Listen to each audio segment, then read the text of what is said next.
सातारा जिल्ह्याचं पालकमंत्रीपद शिवसेनेला मिळावं। उपमुख्यमंत्री एकनाथ शिंदे हे सातारा पालकमंत्रीपदासाठी आग्रही असल्याची माहिती समोर येते। तर पालकमंत्रीपद मिळालं तर शंभूराज देसाई तिथले पालकमंत्री होतील अशी माहितीही सूत्रांकडून मिळते। अधिकची माहिती जाणून घेऊया आपले प्रतिनिधी प्रदीप कापसे यांच्याकडून। प्रदीप, नेमकं काय?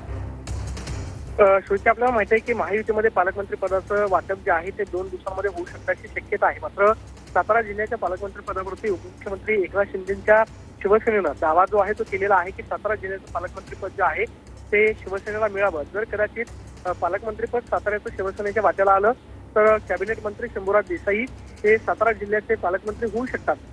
तशा पद्धतीची शक्यता जी आहे ती वर्तवली जाते। मात्र सातारा जिल्ह्यातल्या विधानसभा मतदारसंघाचा विचार करता भाजपकडे 2 आमदारांचं संख्याबळ आहे, शिंदे गटाकडे 2 आमदारांचं संख्याबळ आहे, तर राष्ट्रवादीच्या अजित पवार गटाकडे सुद्धा 2 आमदारांचं संख्याबळ जे आहे ते पाहायला मिळते। मात्र पालकमंत्री पदासंदर्भातल्या तिढामध्ये महायुतीमध्ये सातारा जिल्ह्याचं पालकमंत्रीपद जे आहे ते कोणत्या पक्षाला मिळतंय पाहणं महत्त्वाचं असणार आहे। मात्र जर एकनाथ शिंदे यांच्या शिवसेनेच्या पक्षाला जर सातारा जिल्ह्याचं पालकमंत्रीपद आलं तर शंभूराज देसाई हे पालकमंत्री आहेत। नक्कीच। तुर्तास धन्यवाद प्रदीप, तुम्ही दिलेल्या संपूर्ण माहितीसाठी।